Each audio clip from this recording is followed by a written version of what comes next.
विधान लोकशाही विरोधी असं गृहीत धरलं तर मग ते लोकशाहीला धरून आहे हे कशाच्या आधारावरनं सिद्ध करायचं असाही मुद्दा त्यांनी मांडलेला होता आणि याच आधारे त्यांनी अत्यंत आक्रमक असा युक्तिवाद काल केला होता आणि त्यानंतर त्यांचा आज युक्तिवाद सुरू आहे।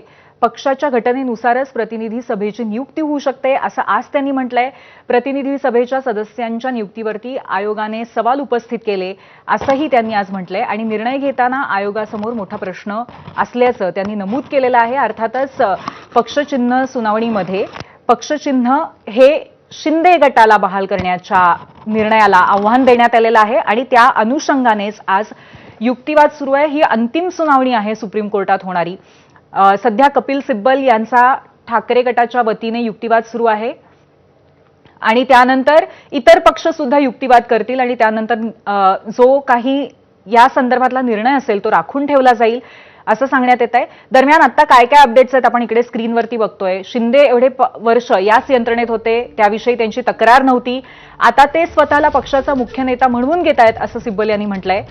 पक्षप्रमुखापेक्षाही अधिक अधिकार असल्याचा त्यांचा दावा आहे या पदावरती असं त्यांचं म्हणणं आहे। शिंदे एवढी वर्ष याच यंत्रणेत होते तेव्हा त्यांची तक्रार नव्हती, परंतु त्यानंतर मात्र 2018 साली अचानक कशी काय तक्रार, माफ करा 2022 साली जेव्हा सगळं पक्षफुटीचं नाट्य घडलं तेव्हा कशी काय तक्रार निर्माण झाली, अशा पद्धतीचा हा संपूर्ण सध्याच्या पातळीवरती युक्तिवाद सुरू आहे।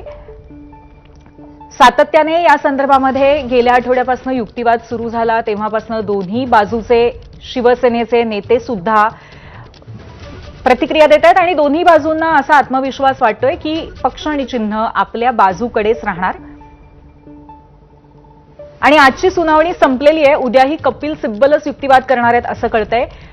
गेले 5 दिवस म्हणजे गेल्या आठवड्यामध्ये 2 दिवस आणि त्यानंतर या आठवड्यामध्ये सुद्धा सलग दुसऱ्या दिवशी कपिल सिब्बलांनी युक्तिवाद केला, परंतु त्यांचा युक्तिवाद उद्याही सुरू राहणार आहे। आजची त्यांची सुनावणी संपलेली आहे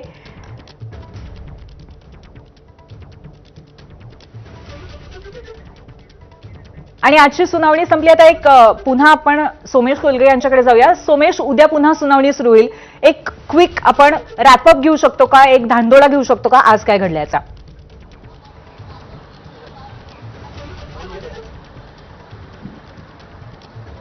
निश्चितच आता सुनावणी संपलेली आहे। सर्वोच्च न्यायालयामधली शिवसेना पक्ष चिन्हासंदर्भामध्ये जी सुनावणी सुरू होती ती 4थ्या दिवशी सुनावणी संपलेली आहे आणि कपिल सिब्बलांनी आता म्हटलेलं आहे की मी उद्यापर्यंत माझा युक्तिवाद संपेल आणि उद्या माझा युक्तिवाद संपल्यानंतर या संदर्भामध्ये जेव्हा शिंदेच्या बाजूनी त्यांच्या वकिलांनी म्हटलेलं आहे की मला जर उद्याच्या दिवशी लगेच आर्ग्यू करायला हवं असेल तर मला करता येणार नाही, कारण पुढच्या आठवड्यामध्ये नंतर मी अवेलेबल असेल।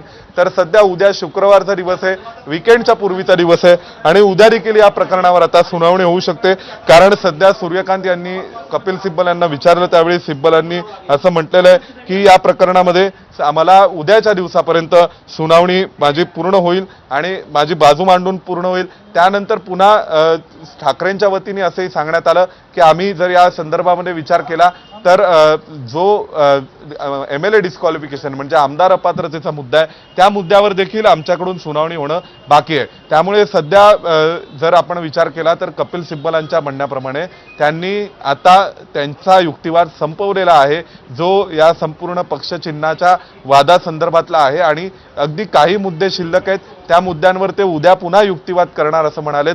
4 दिवस सलग कपिल सिब्बल हे युक्तिवाद करतायत ठाकरेंच्या बाजूनी आणि त्यानंतर आता पुन्हा युक्तिवाद केला जाईल भविष्यामध्ये उद्या सुद्धा असंही कळतंय।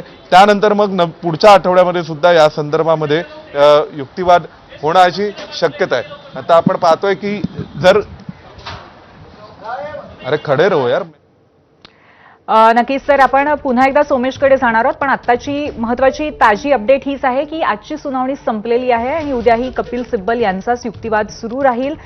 त्यामुळे उद्या शुक्रवारी या आठवड्याच्या शेवटच्या दिवशी सुद्धा याच अनुषंगाने पुढचे अपडेट्स आणि याच अनुषंगाने पुढचा युक्तिवाद कपिल सिब्बल यांचा सुप्रीम कोर्टामध्ये असणार आहे आणि त्यानंतर पुढची सुनावणी पुढच्या आठवड्यामध्ये जाण्याची शक्यता आहे। परंतु गेल्या आठवड्यामध्ये 2 दिवस, या आठवड्यामध्ये 2 दिवस असा कपिल सिब्बलांनी सातत्याने युक्तिवाद केला आणि आक्रमकपणे ठाकरे गटाच्या बाजूने त्यांनी आपले मुद्दे मांडलेत।